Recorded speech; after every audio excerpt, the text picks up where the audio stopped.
always start with the translation, particularly with study Bibles or some of these specialty Bibles, what I call them. For example, if you go and pick up a men's study Bible, right?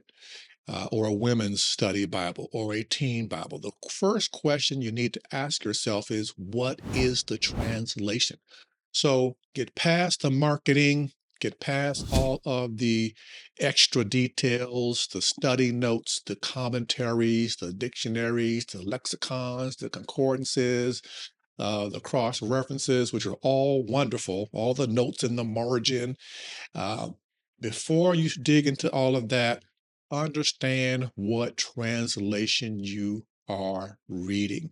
I remember last year, one of our students had a study Bible and they showed it and they did not know what translation it was, right? Because they never really looked at it. They said, oh, this is a NLT or CSB or whatever it is.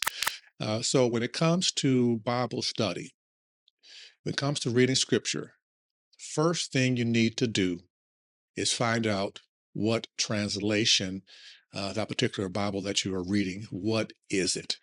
And then so we went into some detail. So that's where it all begins. That's where the journey starts. The journey starts with translations. And we talked about how difficult translations are, right? We had an example of a literal translation from Greek in the book of Matthew, right? We had the Greek on top, we have the English language underneath that. And we saw that if you do just a word for word definition of the Greek word into English, it's still difficult to read because there's form, there's syntax, words don't necessarily mean the same thing in each language. Some languages have more volume. So we understand how difficult it is to translate one language into another, particularly old languages like Hebrew. Right. So these are languages that themselves have probably changed over the years. So it's a very difficult process. So the point is, translators have to translate the meaning, right? What does the text mean? It's not as simple as just defining a Greek, Hebrew, or Aramaic word.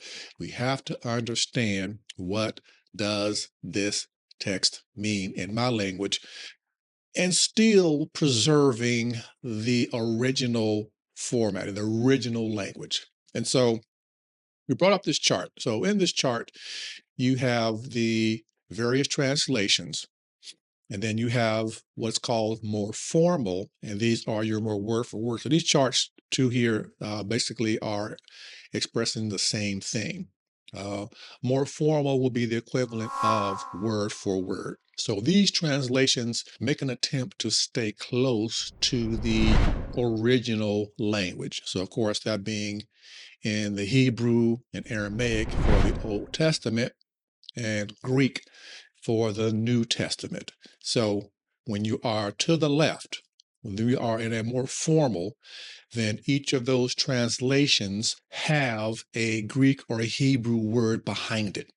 There are these sources, right? Normally called the critical texts, right? And these are the sources of the Hebrew and Greek language that these Bibles are translated from. So your King James, your New King James, your ESV, your NET, these are all towards the more formal side, the more word for word.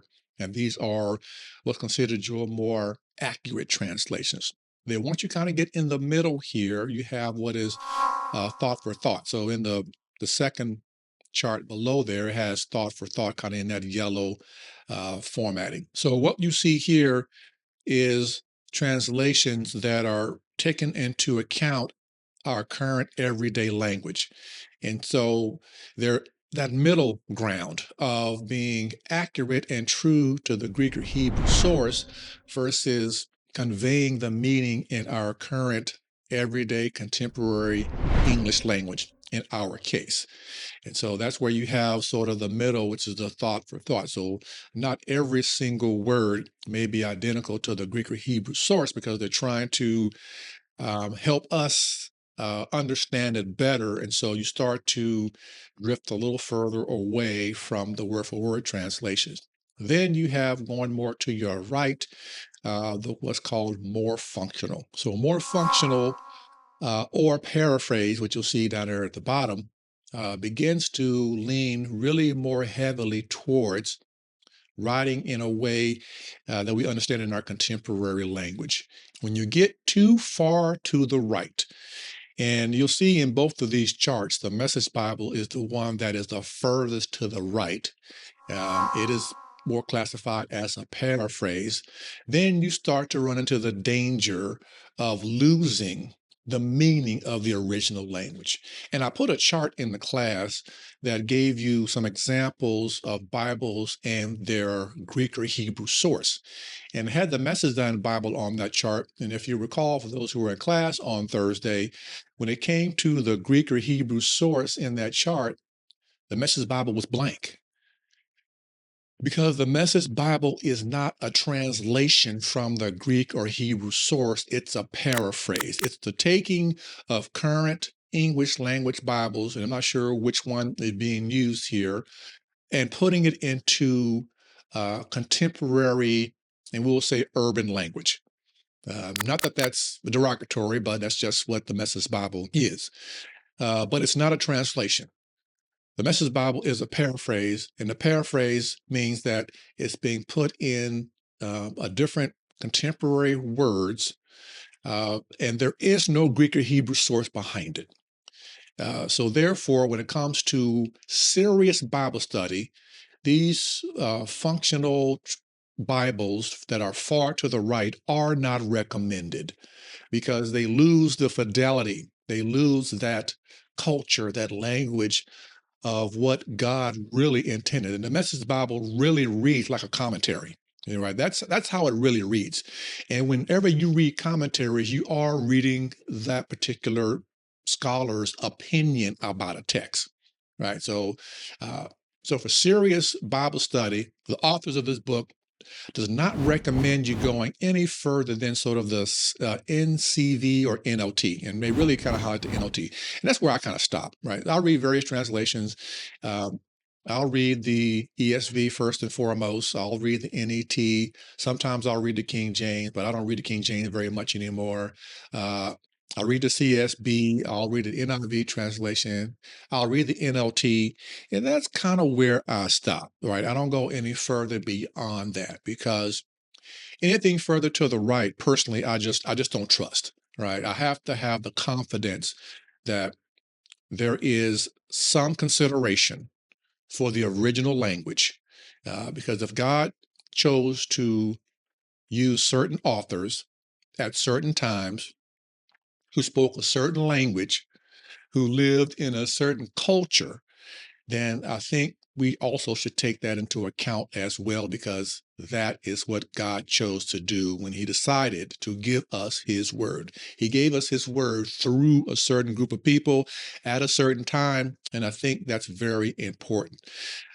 So that was that, right? So and the whole point here is I want you to be thinking, right? I had a slide on there that says, it's an old saying or an old proverb: if you give someone a fish, you feed them for a day. But if you teach someone to fish, they're able to feed themselves for a lifetime. And so what this class is designed to do is to help you feed yourself for a lifetime, so that you can pick up the Bible and you can interpret it no matter where you land, so that you understand what the various translations mean. And you don't always read the Bible for serious study. Sometimes it's just really more casual reading. And so in that instance, hey, if you want to read something more functional, fine. Just understand what you are reading and for what purpose. So we want you to be intentional Bible studiers, right? We want you to be intentional about what you are doing and to be very discerning. And so if someone preaches from the King James, you know the source of that particular Bible. Hey, they're preaching for something that's more formal, and they're preaching from a Bible that is very close to the Greek and Hebrew language. Hey, they're preaching from the NLT. Hey, this is a more functional translation, moving away from the original text, but hey, it's easier to understand in our current contemporary English language.